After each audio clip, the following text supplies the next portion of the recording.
For those of you who follow me on the Archcast, I actually had a discussion with Short Fat Otaku, another content creator, and he came to the conclusion that there's nothing wrong with this because, you see, the government was just asking.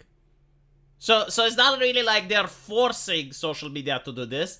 Yes, they're just asking. It's kind of like if Don Corleone comes into your store and he says, "Wow, what a nice place you have here. It would be a shame if something happened to it." You know, like, he's not threatening you. He's just suggesting that the place is nice and he wouldn't want anything to happen, right? Also, Short Fat Otaku said, well, because Twitter occasionally said no, right? So because there was some resistance, it means that, well, it's kind of consensual. You know, like, if this was a case about rape, I'm just saying, you know, why did I pick this? I don't know, it just came into my mind. But if it was such a case, and the woman would say no most of the times, but like occasionally she would allow it. If Short Fat Otaku was in the jury at the trial, how would he find the defendant? Guilty or innocent? I personally would find him guilty, but I guess, you know, because occasionally she said yes. Anyway, the Biden administration has asked Facebook to alter its algorithm to favor certain news outlets over others. So basically what they are doing is so subversive, like so stealthy. Because if Facebook would have outright banned the Daily Wire, then most people would have noticed. And they would have pressured Facebook, and eventually they may have said, well, you know, the Biden administration asked us to do this. So that's why they didn't want that. Instead, they just wanted to be suppressed in favor of the New York Times and Wall Street Journal. I would like to remind people that the Daily Wire is not the Daily Stormer. Like, it's a pretty right-wing publication. I would call it center-right. Like, it's not evil or nationalist or fascistic or anything like that.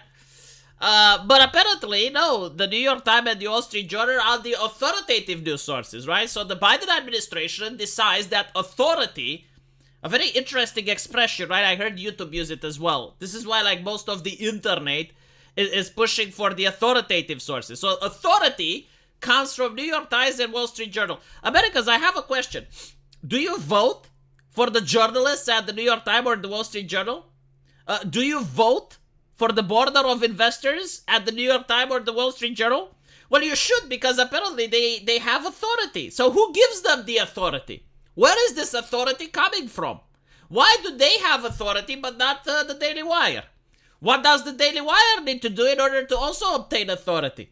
These are interesting questions, you know, because up until now, Susan Wojcicki, which used to be the CEO of YouTube, said that people like moi are not authoritative because I record my YouTube videos from my basement. Which is true, you know, I don't have a lot of production value, I don't do a lot of editing, I don't wear a suit. So because of that, I guess my opinions aren't as important as the sources with authority. Most people don't care about me, but it's the Daily Wire we're talking about now. It's a company that, well, it doesn't really... It's kind of like the Disney Corporation of right-wing news. I'm not kidding, the Daily Wire is quite massive. So to see that the Biden administration can simply discard a newspaper which a lot of people like to read is a huge disservice towards the people that like to read that. Interesting, right? So, what is the point of the First Amendment then? Like, if the White House can circumvent it like this? Because this is what we are talking about. They can't actually pass a legislation to ban free speech, but what they can do is to notice that, especially during the pandemic when people were forced in their homes, the conversation was centered and was filtered through the online space, and the online space is controlled by a few companies. It was Facebook, Twitter, YouTube, and a couple of others. I mean, they managed to destroy Parler, right? So all of a sudden, if you actually ask the companies themselves to do the controlling, then the government is hands off. That's fascismus, by the way. Like, that is literally the point of fascismus, for the corporations and the government to work hand in hand for the better of us all. So I assume it's for my own personal safety and It's for my own personal safety that the Daily Wire has been taken away from me. But what's also more interesting, and this is the most concerning part, is that this is not newsworthy. Like, during the pandemic, you had Jen Psaki, while she was circling back, flat out saying that the White House is asking social media to take down accounts that disagree with the mandates or that disagree with their statements. So they were very open about it. They were literally in public about it because they knew that people just don't give a fuck anymore. The way they are doing censorship is like an art form. Like, they're not censoring me and you. They're censoring people that become popular. So, when you're a little guy, you can post whatever you want on the internet. No one cares. But the moment you happen to get subscribers, you get like 500,000 subscribers, you get 1 million subscribers, all of a sudden the level of censorship increases to ridiculous levels.